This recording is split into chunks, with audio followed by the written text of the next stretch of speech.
നമസ്കാരം. മലയാളി വാർത്ത ഇൻസൈഡിലേക്ക് സ്വാഗതം. ഏതു കൊടുങ്കാറ്റിലും ഇളകാത്ത ചെങ്കോട്ടയായി ചേലക്കര മാറുന്നു. 2019 ലോക്സഭാ തെരഞ്ഞെടുപ്പിൽ അന്ന് ആലത്തൂർ സ്ഥാനാർത്ഥിയായിരുന്ന രമ്യ ഹരിദാസ് ചേലക്കരയിൽ നേടിയത് 10,000-ലേറെ വോട്ടുകളുടെ ഭൂരിപക്ഷം. ഇത് ഇടത് കേന്ദ്രങ്ങളെ ഞെട്ടിച്ചിരുന്നു. 1996 മുതൽ ചുവപ്പിച്ചെടുത്ത മണ്ഡലം. ആ മണ്ഡലം ഇക്കുറിയും തങ്ങളുടെ കയ്യിൽ ഭദ്രമാണ് എന്ന് ഇടതുപക്ഷം തെളിയിച്ചിരിക്കുന്നു. 2019 ലോക്സഭാ തെരഞ്ഞെടുപ്പിൽ രമ്യ ഹരിദാസിന്റെ ചേലക്കരയിലെ കുതിപ്പ് CPM-നെ ഞെട്ടിച്ചിരുന്നു. 23,695 വോട്ടുകളുടെ ലീഡാണ് അന്ന് ചേലക്കരയിൽ നിന്ന് രമ്യ ഹരിദാസ് സ്വന്തമാക്കിയത്. 2016 നിയമസഭാ തെരഞ്ഞെടുപ്പിൽ 10,200 വോട്ടുകളുടെ ഭൂരിപക്ഷം അന്ന് UR പ്രദീപ് നേടിയ മണ്ഡലത്തിലാണ് രമ്യ ഹരിദാസ് നാടകീയമായ തിരിച്ചുവരവ് നടത്തിയത്. 2024 ലോക്സഭാ തെരഞ്ഞെടുപ്പിൽ ഈ മണ്ഡലത്തിൽ ലീഡ് നില ഉയർത്താൻ K രാധാകൃഷ്ണന് കഴിഞ്ഞു. എന്നാൽ ചേലക്കര മണ്ഡലം രാധാകൃഷ്ണന് സമ്മാനിച്ചത് വെറും 5,000 വോട്ടുകളുടെ ഭൂരിപക്ഷം മാത്രം. അതുകൊണ്ട് തന്നെ ചേലക്കരയിൽ വിജയക്കൊടി പാറിക്കുക അത്ര പ്രയാസമുള്ള കാര്യമല്ല എന്ന് കോൺഗ്രസ് കണക്കുകൂട്ടി.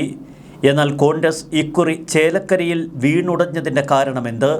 ഒരൊറ്റ കാരണം മാത്രമേ കോൺഗ്രസ് നേതാക്കൾ നിരത്തുന്നുള്ളൂ: സ്ഥാനാർത്ഥി നിർണയം. പാട്ടുപാടി കേരളത്തിലേക്ക് വന്ന കേരളത്തിൻ്റെ പ്രിയങ്കരിയായി മാറിയ സഹോദരി രമ്യ ഹരിദാസ്. പക്ഷേ 2019 ലോക്സഭാ തെരഞ്ഞെടുപ്പിൽ വിജയിച്ചതിന് ശേഷം അവർക്കെന്തു സംഭവിച്ചു? ചിലർ പറയുന്നു രമ്യ ഹരിദാസിനെ അഹങ്കാരം പിന്നീട് ബാധിച്ചുവെന്ന്. മണ്ഡലത്തിലെ ജനങ്ങൾക്ക് മുൻപിൽ ധാർഷ്ട്യഭാവമാണ് പിന്നീട് രമ്യ ഹരിദാസ് പുലർത്തിയത്. കോൺഗ്രസ് നേതാക്കളുടെ അടുക്കൽ പോലും അവർ വേണ്ടത്ര സൗമ്യത കാട്ടിയില്ല. ഇക്കുറി രമ്യ ഹരിദാസ് ചേലക്കരയിൽ മത്സരിച്ചാൽ തോൽക്കുമെന്ന് ചില കോൺഗ്രസ് നേതാക്കൾ തന്നെ മുന്നറിയിപ്പ് നൽകി. എന്നിട്ടും പാർട്ടി നിയോഗിച്ചത് രമ്യയെ. വോട്ടെണ്ണലിൻ്റെ ആദ്യ റൗണ്ടുകളിൽ തുടങ്ങി LDF സ്ഥാനാർത്ഥി UR പ്രദീപിന് വൻ മുന്നേറ്റമാണ് ചേലക്കര സമ്മാനിച്ചത്. ഇത് പിണറായി വിജയനെ സംബന്ധിച്ച് ആശ്വാസത്തിൻ്റെ തുരുത്തായി മാറുന്നു. ഭരണവിരുദ്ധ വികാരം ശക്തമായ കേരളത്തിൽ കഴിഞ്ഞ കുറേ കാലമായി വിമർശനങ്ങളുടെ വെന്റിലേറ്ററിലാണ് പിണറായി വിജയനെങ്കിൽ ഇപ്പോൾ ചേലക്കരയിൽ നിന്ന് UR പ്രദീപ് പിണറായി വിജയനെ വെന്റിലേറ്ററിൽ നിന്ന് മാറ്റിയിരിക്കുന്നു. ചേലക്കരയിൽ 7ാം റൗണ്ട് വോട്ടെണ്ണൽ പൂർത്തിയായപ്പോൾ UR പ്രദീപ് നേടിയത് 37,063 വോട്ടുകൾ. UDF സ്ഥാനാർത്ഥി രമ്യ ഹരിദാസിന് സ്വന്തമാക്കാൻ കഴിഞ്ഞത് 27,782 വോട്ടുകൾ. ഇതോടെ കൃത്യമായ പ്രതികരണങ്ങളാണ് ഇടതുപക്ഷ കേന്ദ്രങ്ങളിൽ നിന്നുയർന്നത്. ചേലക്കര ഞങ്ങൾ സ്വന്തമാക്കി. തുടർന്ന് UR പ്രദീപ് മാധ്യമങ്ങളെ കണ്ടു. ശക്തമായ ഭാഷയിലാണ് അദ്ദേഹം സംസാരിച്ചത്. വിജയശില്പി രാധാകൃഷ്ണൻ കളത്തിലേക്ക് ഇറങ്ങി. ചേലക്കരയിലെ ജനങ്ങൾക്ക് അദ്ദേഹം നന്ദി പറഞ്ഞു. എന്നും UDF-ന്റെ ഉറച്ച കോട്ടയായിരുന്നു ചേലക്കര മണ്ഡലം.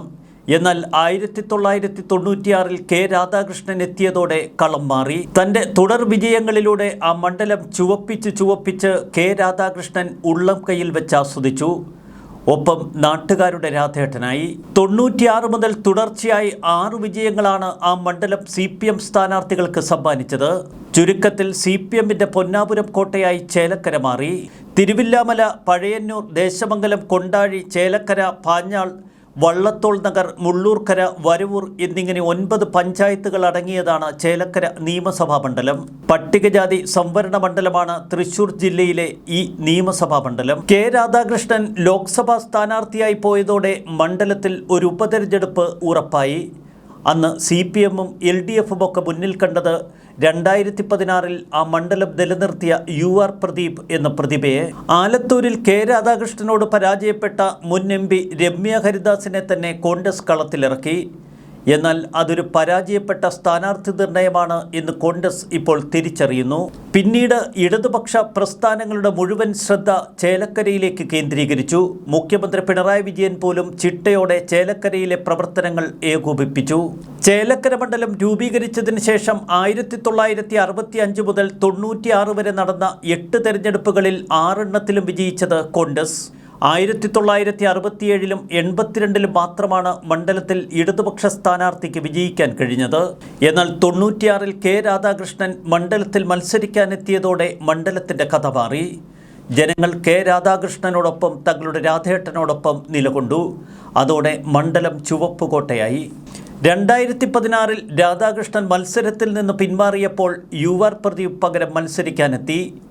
ആ തെരഞ്ഞെടുപ്പിൽ UR പ്രദീപ് വിജയിച്ചു കയറിയത് 10,200 വോട്ടുകളുടെ ഭൂരിപക്ഷത്തിൽ. ഏതുവിധേനയും ചേലക്കര മണ്ഡലം ഇക്കുറി തിരിച്ചുപിടിക്കും എന്ന വാശിയായിരുന്നു കോൺഗ്രസിനും UDF നേതാക്കൾക്കുമൊക്കെ. ഇക്കാര്യം പ്രതിപക്ഷ നേതാവ് VD സതീശൻ ശക്തമായി പറഞ്ഞിട്ടുണ്ട്. ചേലക്കര കേന്ദ്രീകരിച്ച് പ്രതിപക്ഷ നേതാവ് തന്റെ പ്രവർത്തനങ്ങൾ ഏകോപിപ്പിച്ചു. 2019 രാഷ്ട്രീയത്തിൽ അത്ര പരിചിതമല്ലാതിരുന്ന രമ്യ ഹരിദാസ് പാട്ടുപാടി മണ്ഡലത്തെ കയ്യിലെടുത്തപ്പോൾ അന്ന് ഇടതുകോട്ടകൾ മാത്രമല്ല വിറച്ചത്. നാളുകളായി മണ്ഡലം ഉള്ളം കയ്യിൽ വെച്ചിരുന്ന K രാധാകൃഷ്ണൻ പോലുമാണ്. കഴിഞ്ഞ കുറെ കാലമായി മണ്ഡലത്തിൽ BJP ജയപ്രതീക്ഷകൾ വെച്ചു പുലർത്തുന്നു. 1987 മുതൽ ഓരോ തെരഞ്ഞെടുപ്പുകളിലും BJP ഗണ്യമായി വോട്ട് ശതമാനം വർദ്ധിപ്പിച്ചിട്ടുണ്ട്. 2011 നിയമസഭാ തെരഞ്ഞെടുപ്പിൽ 5% മാത്രമായിരുന്നു BJPയുടെ വോട്ട് ശതമാനമെങ്കിൽ 2016 അത് 15% വളർന്നു. സർക്കാരിന്റെ പ്രവർത്തനങ്ങൾ ഉയർത്തിപ്പിടിച്ചു തന്നെയായിരുന്നു ചേലക്കരയിലെ ഇക്കുറി ഇടതുപക്ഷത്തിന്റെ പ്രചരണങ്ങളുടെ മുൻനിരയിൽ K രാധാകൃഷ്ണൻ നിലകൊണ്ടു. രണ്ടാം പിണറായി വിജയൻ സർക്കാരിൽ ചേലക്കരയിൽ മന്ത്രിയായിരുന്ന K രാധാകൃഷ്ണൻ നടത്തിയ വികസന പ്രവർത്തനങ്ങൾ തന്നെയായിരുന്നു ഇടതുപക്ഷത്തിന്റെ മുഖ്യ മുദ്രാവാക്യം. മണ്ഡലത്തിലെ രാഷ്ട്രീയ സാഹചര്യങ്ങൾ തങ്ങൾക്ക് അനുകൂലമാണ് എന്ന് ഇടതുപക്ഷം വിലയിരുത്തി. പരമാവധി വോട്ടർമാരെ ബൂത്തുകളിലെത്തിച്ച് ഭൂരിപക്ഷം ഉയർത്തുക തന്നെയായിരുന്നു ഇടതുപക്ഷത്തിന്റെ ലക്ഷ്യം. കേരളത്തിൽ ഉയർന്നുവരുന്ന ഭരണവിരുദ്ധ വികാരങ്ങളെ ഏതുവിധേനയും നേരിടണമെങ്കിൽ ചേലക്കരയിലെ വിജയം അനിവാര്യമാണ് എന്ന് ഇടതുപക്ഷം തിരിച്ചറിഞ്ഞു. അവർ ചിട്ടയോടെ പ്രവർത്തിച്ചു. അന്തി മഹാകാളൻ കാവുവേലയുടെ വെടിക്കെട്ട് മുടങ്ങിയതും തൃശൂർ പൂര വിവാദങ്ങളുമൊക്കെ ചേലക്കരയുടെ വോട്ടിനെ ബാധിക്കും എന്ന ഭയം ഇടതു കേന്ദ്രങ്ങൾക്കുണ്ടായിരുന്നു. അതുകൊണ്ട് തന്നെ കോൺഗ്രസ് ഇക്കാര്യങ്ങളിലൂന്നി കൃത്യമായ പ്രചരണങ്ങളും തുടർന്നു. ചേലക്കരയിൽ വിജയമുറപ്പിക്കുമ്പോൾ അത് കൃത്യമായി UDFന് നൽകുന്ന ചില സന്ദേശങ്ങളുണ്ട്. കോൺഗ്രസ് ഇനി അഹങ്കരിക്കരുത്. 2026 തെരഞ്ഞെടുപ്പിലും ഇത്തരം ചില പരീക്ഷണങ്ങൾ UDFന് മുന്നിലുണ്ട് എന്ന് വ്യക്തമാക്കുകയാണ് ചേലക്കരയിലെ വോട്ടർമാർ. ഭരണവിരുദ്ധ വികാരത്തിലൂന്നി മാത്രം കോൺഗ്രസ് പ്രചരണങ്ങൾ നടത്തിയാൽ വിജയിക്കില്ല. പകരം ചിട്ടയോടെയുള്ള പാർട്ടി പ്രവർത്തനങ്ങളും തെരഞ്ഞെടുപ്പ് പ്രവർത്തനങ്ങളും നടത്തണം എന്ന് ഓർമ്മപ്പെടുത്തുകയാണ് ഇപ്പോൾ ചേലക്കര. 2026 എളുപ്പം കേരള നിയമസഭയിൽ വിജയിച്ചു വരാം എന്ന് കരുതുന്ന കോൺഗ്രസിനും UDFനുമൊക്കെ കൃത്യമായ ഒരു ഓർമ്മപ്പെടുത്തൽ. ചേലക്കരയിലെ വിജയത്തിലൂടെ ഇപ്പോൾ ആശ്വാസത്തിന്റെ തീരത്തെത്തി നിൽക്കുകയാണ് മുഖ്യമന്ത്രി പിണറായി വിജയൻ. ഒരുപക്ഷെ ഭരണവിരുദ്ധ വികാരമില്ല എന്ന് ജനങ്ങളോട് ന്യായീകരിക്കാനെങ്കിലും ഒരു ക്യാപ്സ്യൂൾ അത് ചേലക്കരക്കാർ കൊടുത്തിരിക്കുന്നു. ന്യൂസ് ഡെസ്ക് മലയാളി വാർത്ത ഇൻസൈഡ്.